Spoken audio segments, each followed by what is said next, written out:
What's up, Average Dash fans? Thanks for watching. Today I'm going to be reviewing and giving a 6 months in with my own iPad Pro 2020 model. I want to see if this is actually a laptop killer, as I will let you know how often I use my laptop and just what sort of tasks I perform on a day-to-day basis using the iPad Pro. So stay tuned, watch to the end, like and subscribe. Thank you. Okay, so here we are, the iPad Pro 2020. Safe to say, one of the best looking devices on the market, even still 6 months on. For me personally, I got the 256GB variant in the silver colour, and front to back it holds up really well. I do keep it in a Pro case that I bought from Amazon for around £30 that I will link in the description below, and I have a paper-like screen protector on the front to help with my drawing and writing. So the device itself, I tried to keep as clean as possible. I do use folders on iPadOS 14 and some widgets. Heading into the settings, I just want to quickly show you the battery. So I charged my device yesterday. As you can see, I've used about 5 hours of screen on time. Still have 30% left of battery. Things are going really well. I had the 2015 iPad Pro previously, and the battery never ceased to amaze me. Streaming videos for 8 to 10 hours without having to charge. Absolutely fantastic. iPad have always done battery really well in my opinion. So as I mentioned, I've got the 256GB storage option.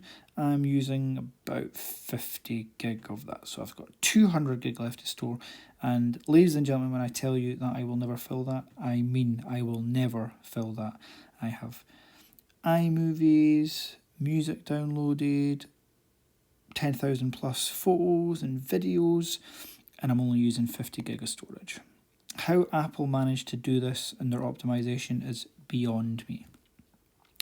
As I mentioned, in my folders, I keep my TV streaming together, work together, games together, and productivity apps together. So you can see here I use Procreate for my art.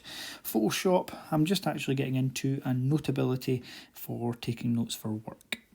So here is my Procreate app. This is my dashboard. You can follow me at MikeReadArt on Instagram. Again, using the Apple Pencil with this device is just a dream. No lag whatsoever. I've got a little highlight of the pencil later on in this video. I mentioned I use widgets, fully customizable, although on the iPad you can only have them to the left hand side of the screen in your today view. In settings you must have today view on. What else do I use on a daily basis on iPad? Well, YouTube. As you know, I set up my channel about 10 days ago. Really enjoying it. Yeah, YouTube, even before setting up a channel, was my go-to. Love watching tech videos.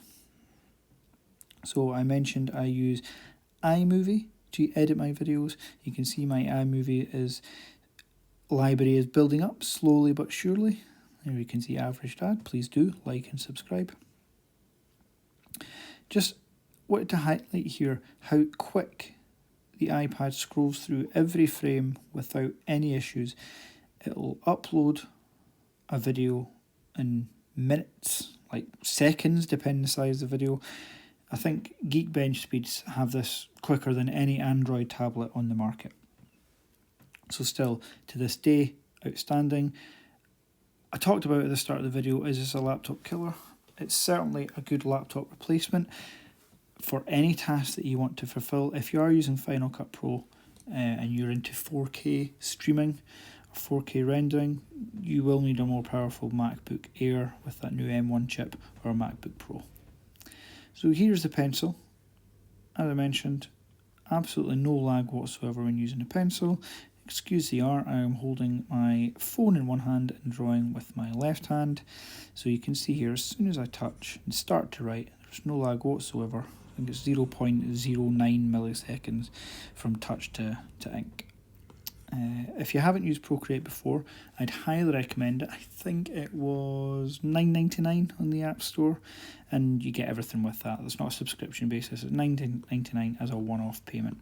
I'm sure that was what it was. The last piece I want to highlight here on the iPad is its camera. The camera is really, really outstanding, particularly from a tablet. I don't think, again, you're going to get any Android tablet that can compete with this. So, to sum up, is the iPad a laptop killer? Ultimately, no. I still have to use a desktop for a lot of my day-to-day working on Adobe, creating e-learning. However, is the iPad 2020 something I use daily? Absolutely. All my editing and YouTube productivity takes place on the iPad, including streaming video, listen to podcasts. I use the iPad every day. Highly recommend it. I think you can pick it up now for around £900 for the 12.9 inch variant that I have on the Apple Store as part of a Black Friday deal. Okay, so should you get the iPad 2020 Pro 6 month on? Absolutely.